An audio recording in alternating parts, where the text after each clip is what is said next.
Hey there, Fighting Knights fans. My name is Olivia Cora. I'm the Assistant Sports Information Director here at Lynn University, and today I'm sitting down with head women's basketball coach Nikki Washington for this week's edition of the Nightly Review. So last week you traveled to Barry. You had a very impressive showing at that game. Nice win, 22 points. So tell me what you did to prepare for that game coming off of that win from St. Leo the week before. Well, not much. I mean, I think we've been stressing offensive production more than anything. Defensively, we feel like we're in a good place defensively, but we just haven't been able to score. So we worked on getting like easier baskets and just talking about making a conscious effort to get easier baskets and easier opportunities at the rim. But not much has changed. Coming into conference play, probably how long we go is probably the biggest thing, and we're working more on game strategy, and we'll do some individual skill work and conditioning. But not much has changed with what we're doing, just what we're stressing. Okay, so with the January schedule being mostly road games, are you doing anything different in practice to prepare for that? You don't have your home court advantage for most of the month. I know. Well, we haven't struggled with road games, so we're not. We haven't. We've been very, very good on the road, and I think the distractions are less. We've got a lot of local kids, and we've lost one game on the road, and that's the Stetson, the Division I school, and the rest of our losses are at home. So right now our concern is more about how we perform at home. I think the girls have really bought into being on the road, especially after being out of our gym for so long. With the debate, I think they've gotten a little comfortable, and a lot of team building goes on the road. So we're fine with what we've seen. Okay, so right now Kira Harvey is averaging 20.1 points per game. Tell me a little bit about her leadership on the court. She's carrying that. She scores the most points per game. Yeah. She's the leader right there. She's a pick up the slack kind of player, and she knows that's where we're lacking. And and you've always seen the potential of her being able to dominate a game offensively, as she does it in practice a lot. But I think her leadership off the floor has probably been more instrumental than anything.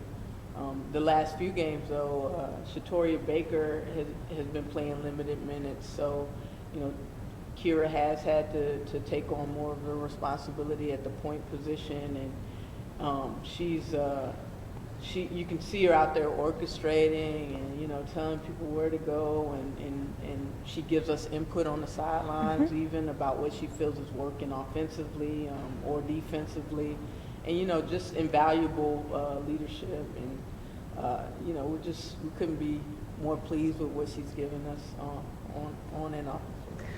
Okay, so on Saturday we hosted Tampa, who was ranked 10th in the country, going into that game. We lost by 5 points. It was real close at the end. Tell me about that game and what you want to improve upon heading into Florida Tech this Wednesday. Yeah, well, I don't feel like they got our best shot, and that always leaves a sour taste in your mouth when you feel like you didn't leave it on the floor. And Tampa set the tone early that they were going to be the hardest working team, and that's what they did. I think they outworked us across the board in every aspect. They were quicker to lose balls and out-rebounded us, which really hurt us on the offensive boards with second chance opportunities. So, Tampa's a great team by all means, but I think that the girls are hungry to bounce back from that and to show that we can play harder and tougher than what we did. Okay, so the Fighting Knights hit the road on Wednesday for a Sunshine State Conference matchup against Florida Tech. You can catch all the action live at lynnfightingknights.com. Don't forget to like us on Facebook and follow at LU Knights on Twitter and Instagram. Hey there, Fighting Knights fans. I'm Olivia, the Assistant Sports Information Director here at Lynn University, and today I'm sitting down with Coach Scott McMillan of men's basketball for our this week's edition of the Nightly Review. So you're on a 2-game win streak right now. You defeated Barry at Barry on last Wednesday, 71-76. What can you tell me about that game? You know, you came back from an 18-point deficit in the first half. Sure. Kevin Yeah. contributed a lot. Sure. We dug ourselves a big hole early, obviously.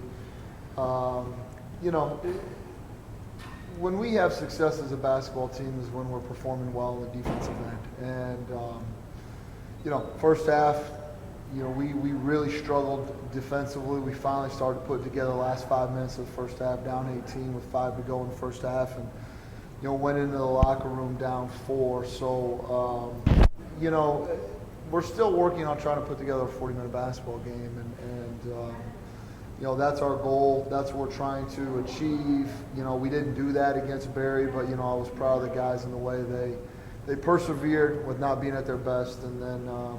I thought we played much better offensively in that second half at Barry last week. We moved the basketball well, moved ourselves well. We let the ball find the open man, and I think we shot over 60% from the field in the second half, and that had a lot to do with the quality of shots that we were taking, and our guys being patient and playing smart on the offensive end, and making the extra pass and looking for open man.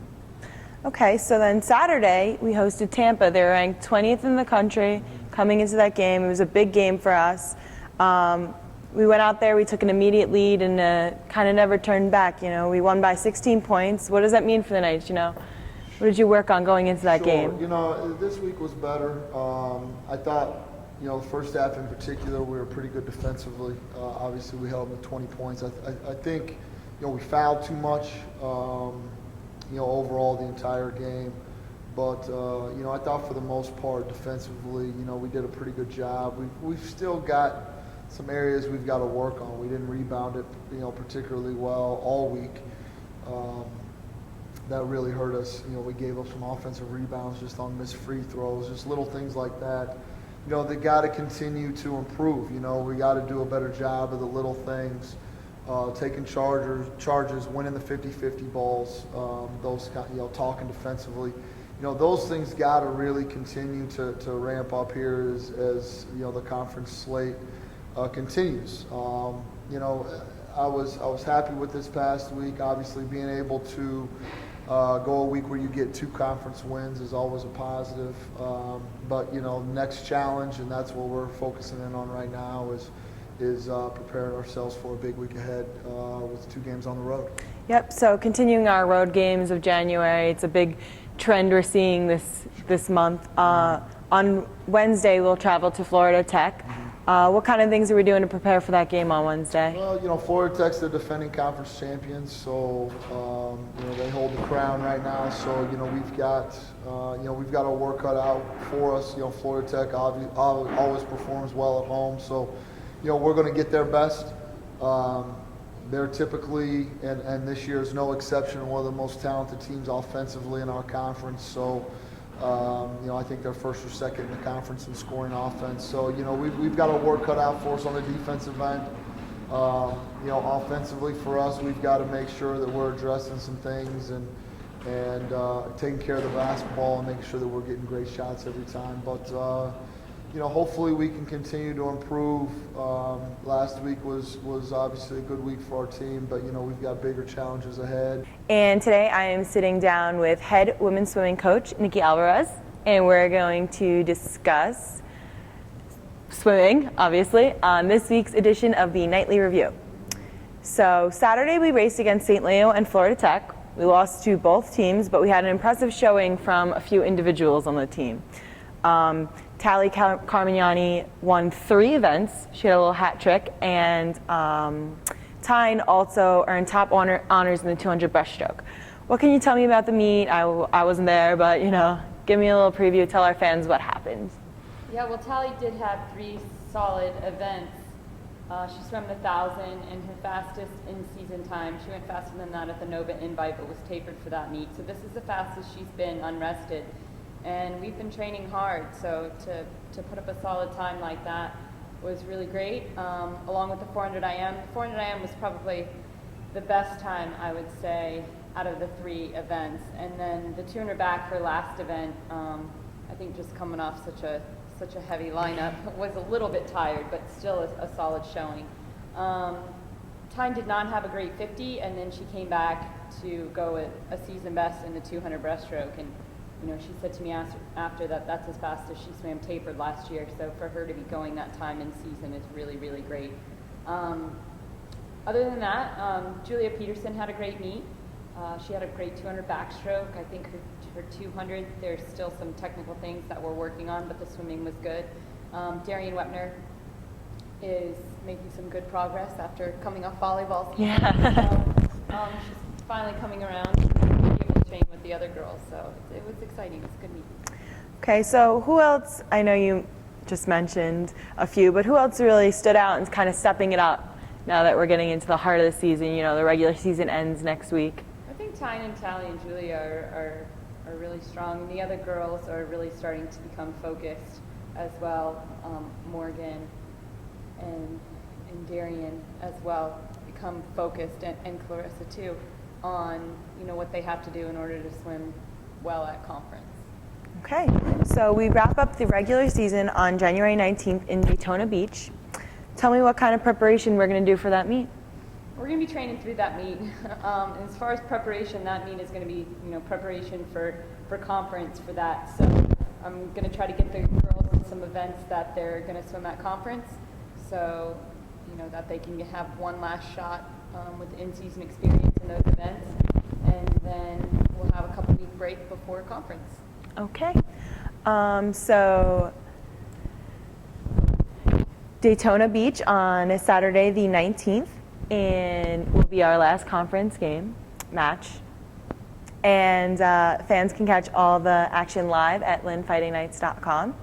Don't forget to like us on Facebook and follow us at LUKnights on Twitter and Instagram.